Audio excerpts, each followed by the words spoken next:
Langga, kinsay nakarilit ani, kinsay mukaon ani, mga langga, sagbot sa dagat. Lato mga langga, lato, nilagyan ko ng, hindi ko nilagyan ng sibuyas. Pwede rin nilagyan ng sibuyas. Nilagyan ko ng pickles na ginger at saka kamatis. Leftover ito mga langga, nung kahapon. Dagdagan ko sana yung isang kamatis. Kaya itong kamatis ko na frozen. Hindi ko mahiwa mga langga. Gusto ko may lagdahin kamatis. Tumitigas oh.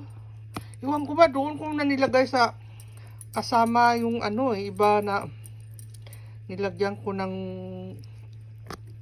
lalagyan na ng mga gulay. But iyan lang ang na-frozen. Ito langga, sobrang sarap ito langga. Talagang gusto ko to. Yun lang. Lato.